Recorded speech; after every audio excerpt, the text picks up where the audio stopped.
I'm playing it for the finals, of course. The mind games that are going into this from Shield are pretty strong. And there we go. There's the Thresh, of course, on the blue side. So we do have Jax open. Jax would be, so would Lee Sin, though, because Swift is so good on that champion.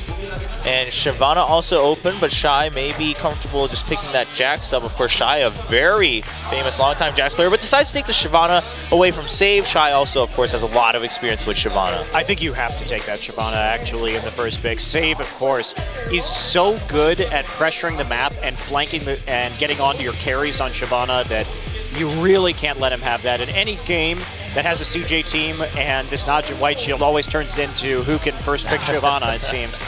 This is true. And the Soraka top lane picks may just become a thing now that people hover over in team selection.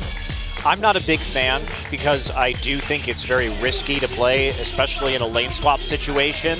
So it can be a bit of a coin flip. But we haven't really seen a lot of Soraka play from NaJin Shield, and this could be another mind game. It very well could be. They could be taking this chance to say, all right, well, this is kind of becoming a thing in our match with CJ. Might as well use this chance to throw other teams off, especially Samsung Blue. I really think they should pick Soraka just because Samsung Blue and Dade play a lot of Soraka. And I think that by selecting Soraka in an early rotation here, they're trying to turn it into a contested pick in the finals, or at least give that impression, which is really strange, but that's what I think is happening right I do like it, though, and the more we see this Monday and then today, a lot of people, including myself, used to think, oh man, it's kind of a bummer that White Shield has to play these two matches before their final, but they're really taking advantage of the pick ban phase on both days. It's really smart of Shield, actually. And what this could do, especially if NaJin White Shield does well, is bump Soraka up Blue's priority list in the finals. And by doing that, they probably already have some sort of counter in mind, or they're just not worried about it. So they may be trying to bait Blue into wasting an early rotation pick on Soraka and then having that answer already in the pocket. The mind games are very strong in the White Shield this week. Very excited for not only this game, but perhaps if there are more sets tonight, well, which there will be at least one more, but if there are one or two more, then excited for that, and also the Champions Final. Twitch and Nami going to be picked up by CJ Frost. Of course, Space, a longtime Twitch player, so that's pretty interesting to see. And Nami being played by MadLife, so Nami really coming back with that CJ team. And what will we see from White Shield? Will they go with the Protect the Kog'Maw comp?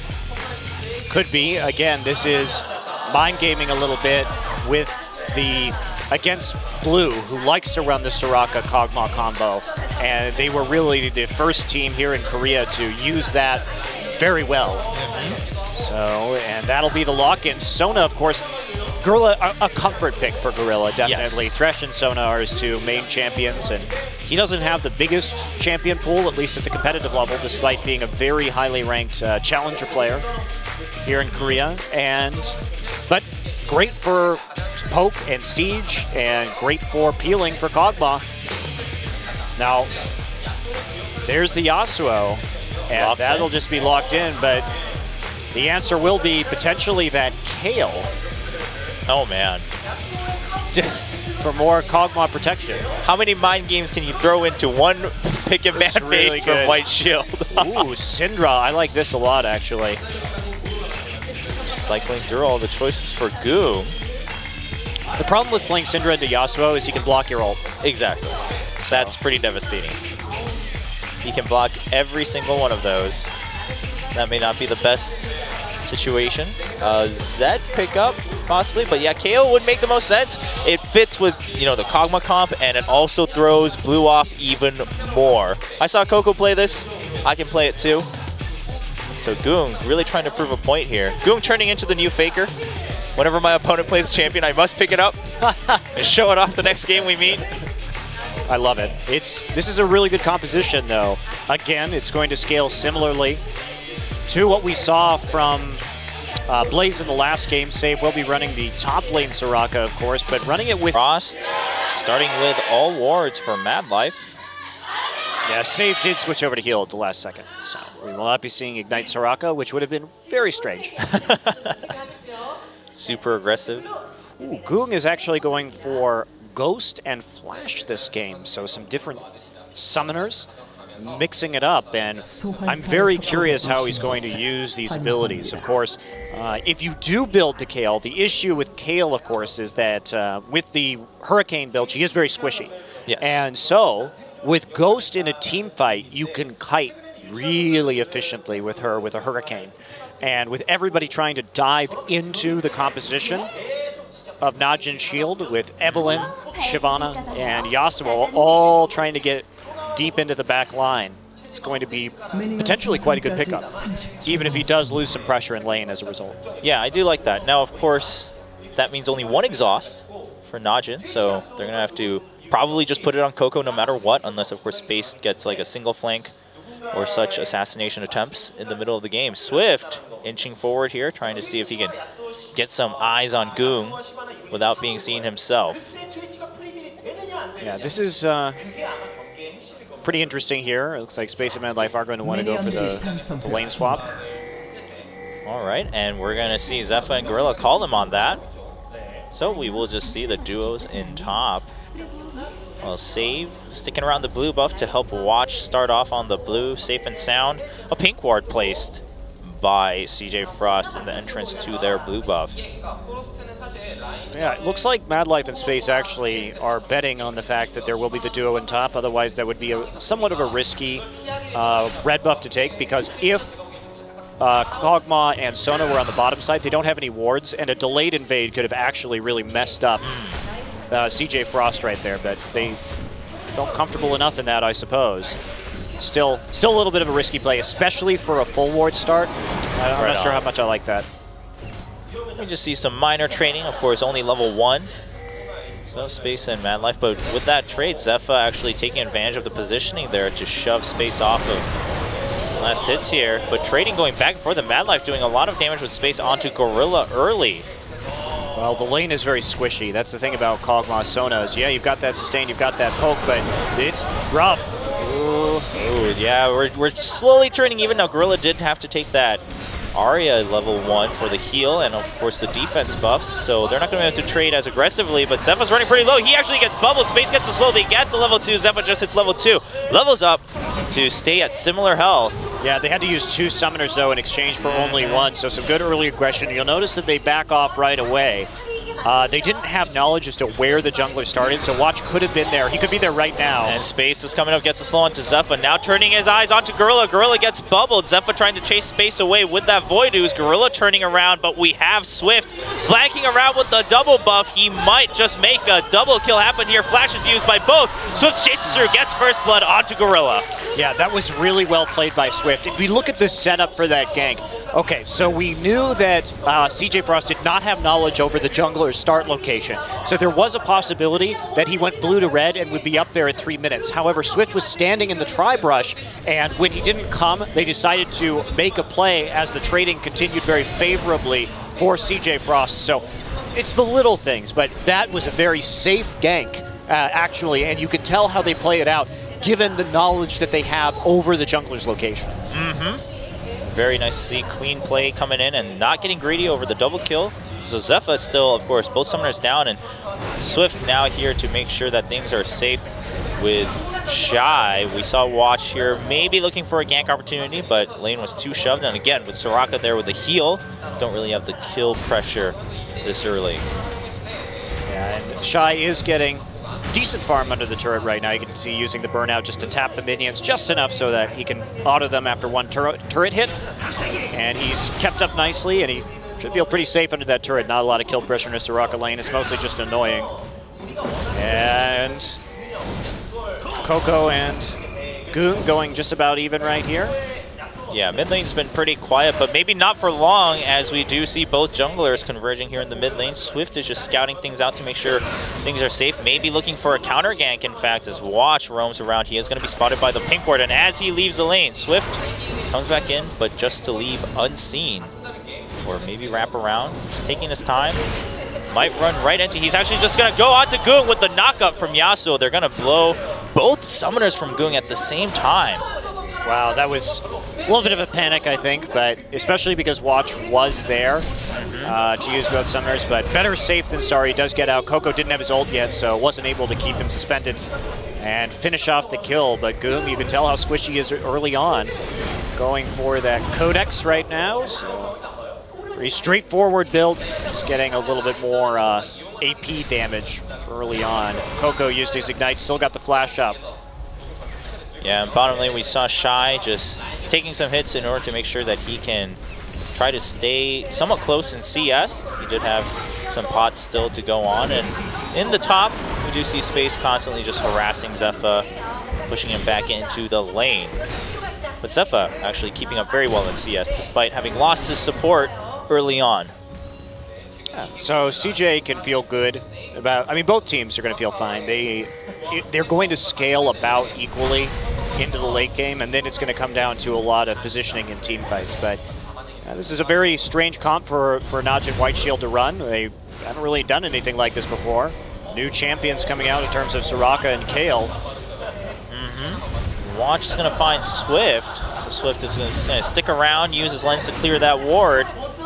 But both junglers will back off as CoCo gets some dirty farming done on those wolves we see on the map right now. And Twitch went back to get a Vamp Scepter before just waiting to finish his Cutlass and is returning to lane just about now.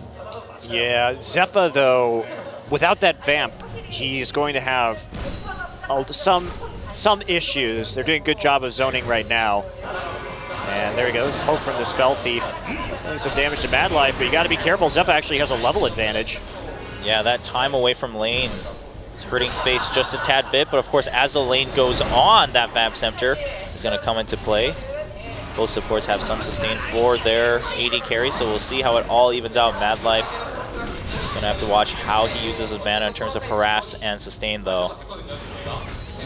Well, looks like everything's just about evened out here. You can see Save getting a lot of damage down onto the turret. Not really worrying about harassing Shy that much. Just shoving that minion wave straight on in and chipping ever so slowly away at that tower in the 1v1.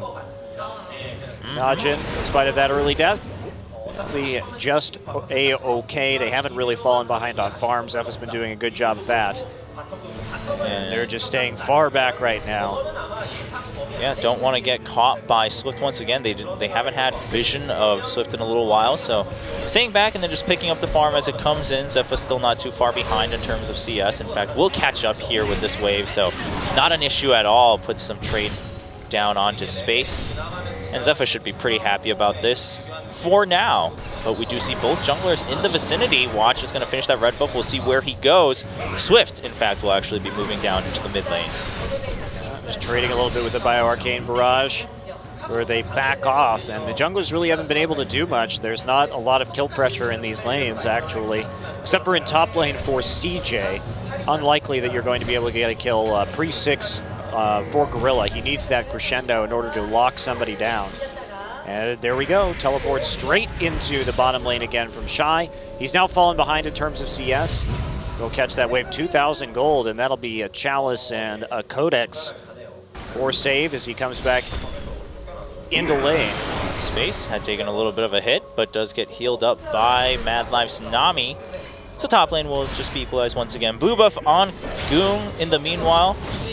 Ggoong once again, he got chased out, lost both the summoners, but Ghost is back up and he's doing just fine in CS. So not too concerned. Of course, CoCo's been keeping up by dirty farming himself on the Wolves, while Ggoong has been working on the race on his side.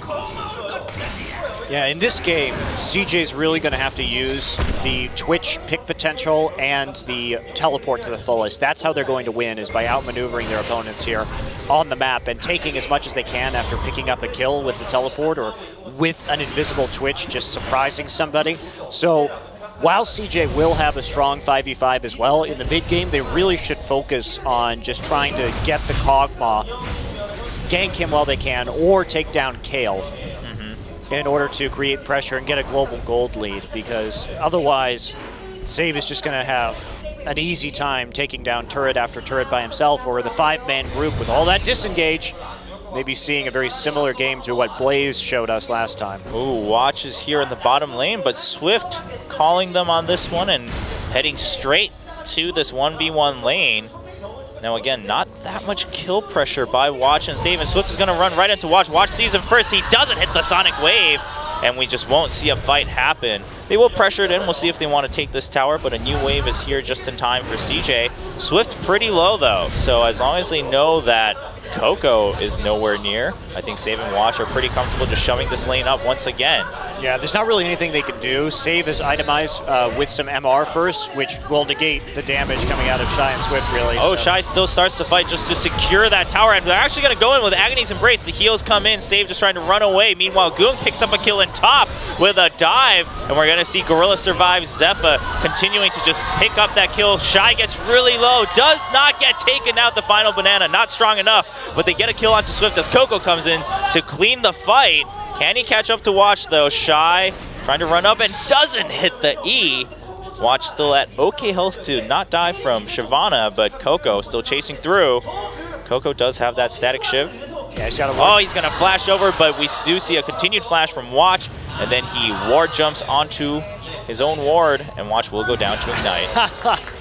Yeah, the Q right there was a little not good. He may have been able to make it over to the Wolf Pit, actually, on that escape. So let's take a look at what we saw up in the top lane, just a standard dive. Ooh. Wow, great flash crescendo from Gorilla, and MadLife melts instantly. There's the Wish coming in exactly the right time, by the way. Just fortunate that they were making aggressive plays on both lanes. So that Wish was really valuable, not only for the bottom lane gank that was happening, that they did turn around at least into one kill, and then helping out top as well, making sure that everybody is going to stay alive under the turret dive. Shield will take slight lead off of that. Oh, but Swift comes in, Tidal Wave hits Zefa, and Gorilla without the crescendo cannot save his AD carry.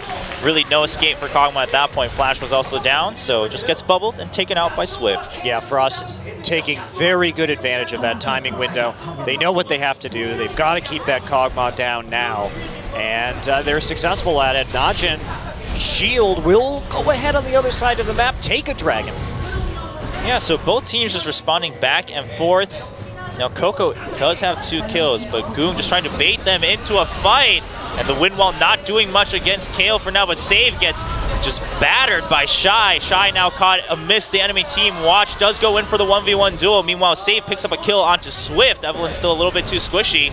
And NaJin White Shield will turn straight back to Dragon now that they have 4 people, and they'll take it pretty safely this time around. Yeah, really good turn there from NaJin Shield. Pick up a kill as well as getting the drag, so they continue to increase their gold lead. Zefa gets some farm to actually catch up to in the mid lane, so everything going quite nicely for them.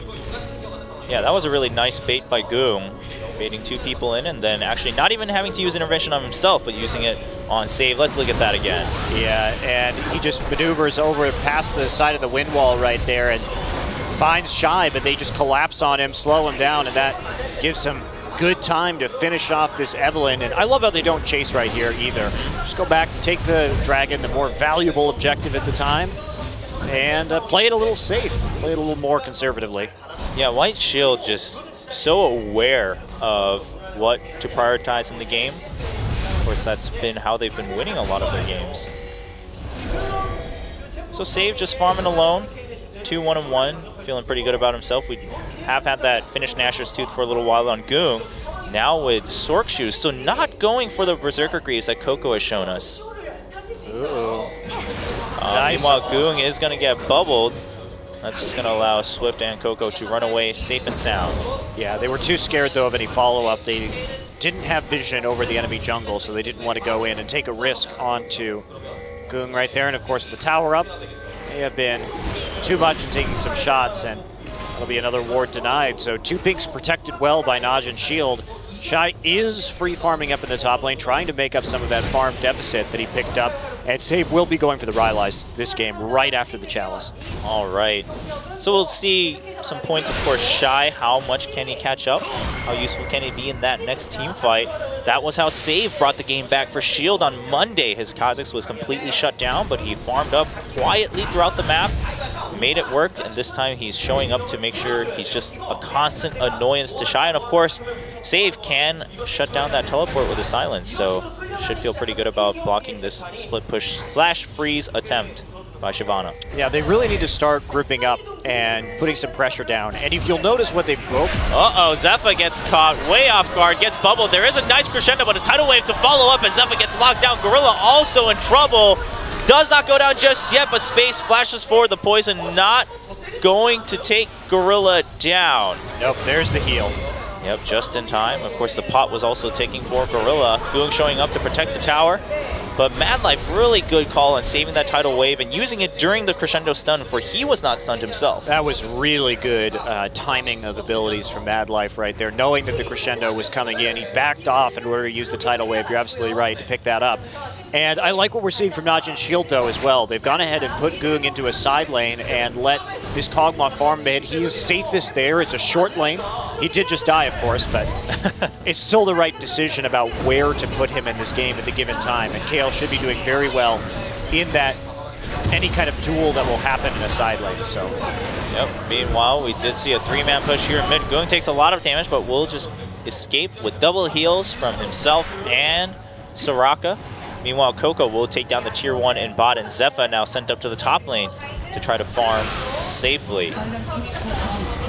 Yeah, it's also smart for Frost to put Twitch in the mid lane, not only because he's got that good wave clear, but Twitch in mid puts a lot more pressure on the rest of the map, because if he disappears from mid for a second, everybody gets very scared that he's about to ambush the side lanes.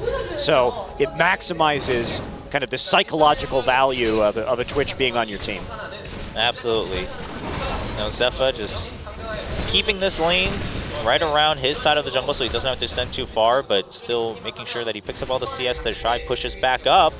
And now trading places with Save. Save returning to meet Shy in that top lane, but Shy's already gone. We do see Kog'Maw returning to mid. The mid-tier ones are both still standing, and NaJin have their eyes set right here. MadLife taking a lot of damage, but gets bubbled again. Zefa just getting caught left to right. Intervention used preemptively to protect Zefa, but it was absolutely a save attempt. No free damage there. They used both intervention and the exhaust. The Agony's Embrace comes in, but a nice silence from Save is going to keep Swift from chasing. And CoCo will have to run away from that scary-looking KO. Now 5 men here, but that means Shy can freely teleport. Teleport is up. No silence up there to stop him from moving. There's not a good ward for him to teleport to right now. So nice wind wall. They just want to hold on as long as they can. Zefa will be able to dodge that, and this is looking a lot like last game. Indeed. Yeah, we're going to see NaJin just slowly tick away at these towers. They will take the tier 1. Now Shy, what's his call here? He's just going to keep shoving, it seems, down to that tier 2. No, he's going to port back home. Needs to come in to help defend this tier 2, or else they will lose it seems. Already down to half health. Just another wave is all they need. Watch and Save, making sure to be annoying. Save the only one caught, but there we go. CoCo jumps in. The tower is already down. There's the Wish very early. Swift really low. Shy has to teleport in just to save his teammates, but he's also down to half health. NaJin White Shield successfully pushing CJ Frost back once again. You have to flank here, and the big mistake that Frost is making is they're not getting enough wards kind of down the lane behind NaJin in order for Shy to come in from behind or from the side. Because if they can get that, if they can minimize the peel from Crescendo, especially before Save finishes the Rylai's, that's the time to strike. But they didn't get it. They're not getting it done.